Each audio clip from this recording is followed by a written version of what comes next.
Our next guest has been writing about personal finance for 30 years, at least 30 years officially, as the personal finance columnist for the Globe and Mail.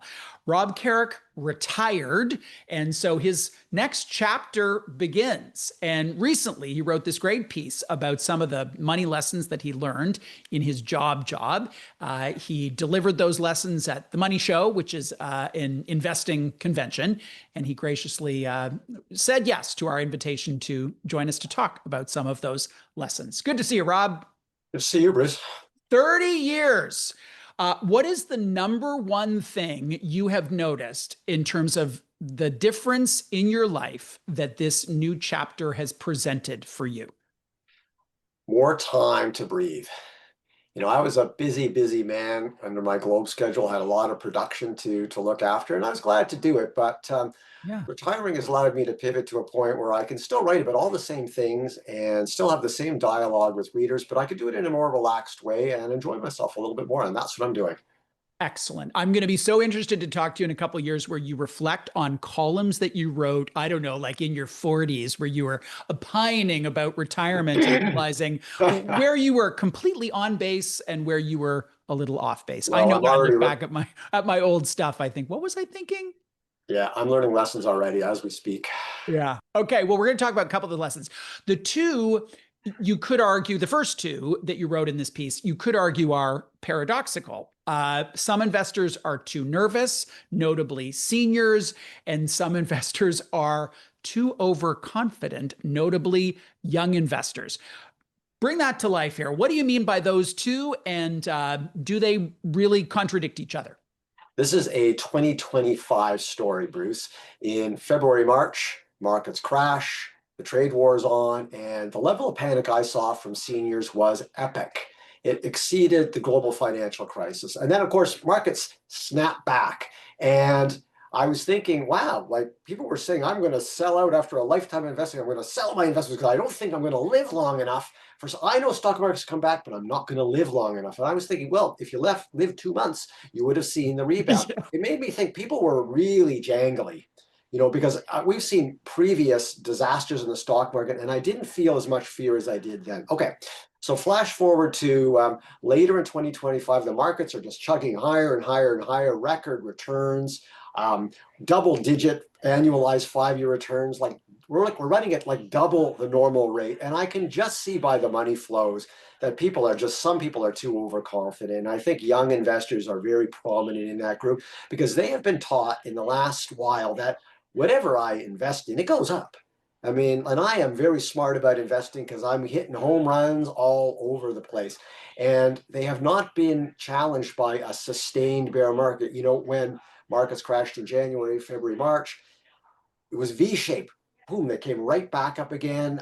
And I don't think necessarily the next decline is going to be like that. And I think if you're thinking, I'll buy when markets go down, buy the dip, that's a popular slogan these days. And I think conceptually, absolutely correct. But your timeline has to be 1 year, 2 years, not 1 day, 2 days, or 1 month, 2 months. You have probably written tens of thousands of words about exchange traded funds. So it's not a surprise to me to see you write them in one of your lessons. How would you summarize what you have learned about ETFs? One of the greatest investing tools for retail investors ever created.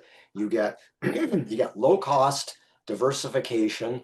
And we all know that low costs are an exceedingly important objective when investing. And diversification is really the heart of investing success. It's not picking the right stock. It's having a mix of stocks and a mix of bonds and to build a portfolio that can carry you through all different types of conditions. And ETFs are the cheap, every investor's way to achieve this. You can buy ETFs that give you a complete portfolio of stocks and bonds, stocks from around the world and Canada. You can zero in on the Canadian market, the US market, the international market, emerging markets, bonds, Canadian bonds, global bonds, whatever you like. There's well over 1,000 ETFs, far too many if you ask me. There's a lot of junky ones out there. But the core ones that focus on the S&P 500 and the S&P TSX Composite, there's a few different choices there. Very low fees. We're talking cents per $100 or per $1,000. It's really almost notionally free, really. And they're easy to buy. Just open an account at a broker or a trading app, bing, you buy them, you're done. You also have a lesson that says to beware of new investment trends. And you're someone who, for many years, had to keep on top of those trends because you wrote about them all the time. But you must have written about them and then disregarded them in terms of your own portfolio. What are some examples of trends that people are, in hindsight, best to have left by the wayside? Well, let me talk about two trends I'm seeing right now that in the investing world are sort of starting to generate this narrative that the really smart and savvy investors are investing in private debt and private credit. I should say private debt and private equity. And that means stocks that don't trade on the stock market, they trade privately, and bonds that are issued privately to investors, not on the bond market. And the idea being that cool, innovative, cutting edge companies don't want to be bothered with the stock markets. They want to sell their stocks or their bonds directly to smart, savvy investors. And these stocks, private stocks and private bonds, are being packaged into investment products for retail investors. It used to be just pension funds would get involved in this. And I'm thinking, you know what? I think I'll just sit this one out. I'll let the Canada Pension Plan do that sort of stuff, and my Globe and Mail pension plan. Let these people do it. By the time these products get boiled down to something for retail investors, high fees, unproven managers, a lot of interference there. And I'm just thinking, sit those suckers out. You know what? Now I'll cite a trend from the past, about 10, 15 years ago, hedge funds. Everyone got to have hedge funds. So they created instruments for retail investors to get into hedge funds, which used to be just for affluent investors. How much talk do you hear about hedge funds for retail investors now? Zero, because that product line hit a wall and became irrelevant, didn't perform well. I'm really not a trend follower at all. Right. Right. Yeah. I think part of the thing about being a journalist and following it all is you become somewhat immune to the flavor of the month because you just covered it yesterday and like, Right. oh, here comes another one. Another one of your lessons is around dividend stocks. So dividend stocks are great, but there are flaws. What are the flaws? Well, one of the flaws is that the companies that tend to pay the juiciest dividends are often slow growth companies that aren't really doing extremely well. So you may get your dividend, but you're not going to get much appreciation on the stock. And sometimes they cut the dividend, like BCE did. Perfect example. And if we go back in history, there have been other. It's very rare, but it does happen. Big companies that have to cut their dividend. That's one drawback. You're not sometimes if you go for the high juicy dividend companies, you're not really getting a very dynamic stock. Second, when interest rates go up, a lot of dividend stocks go down in price.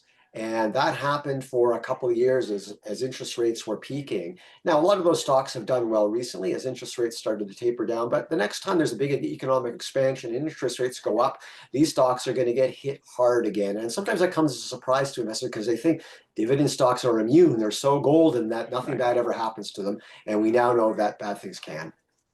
Bonds are an imperfect portfolio stabilizer. Okay, so we know you need to be diversified. You should be diversified across different types of assets. People throw bonds into that mix. You say imperfect. Why?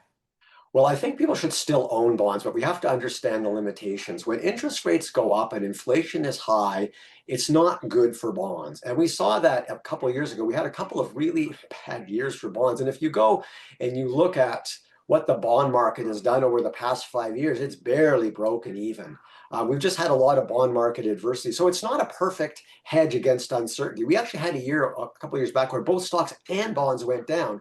And the real reason why you own bonds is because they're supposed to go up when stocks go down. I think we're getting back into a world where that is going to happen.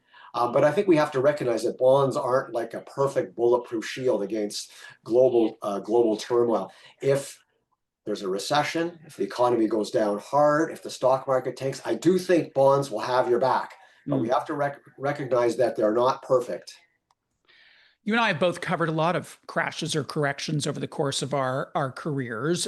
You would say crashes are an amazing time to buy. And it sure doesn't feel that way for most investors. It just feels like devastating when they see those double-digit percentage declines. What's your experience in the time that you've both been a journalist and an investor? And how do you help people apply that lesson when inevitably we are in a circumstance in which things do become cheap? One of my biggest regrets as an investor, personally an investor, is that I didn't put more money into the market when it was way down. I mean, I did put some in and I was always very glad I did a year or two later.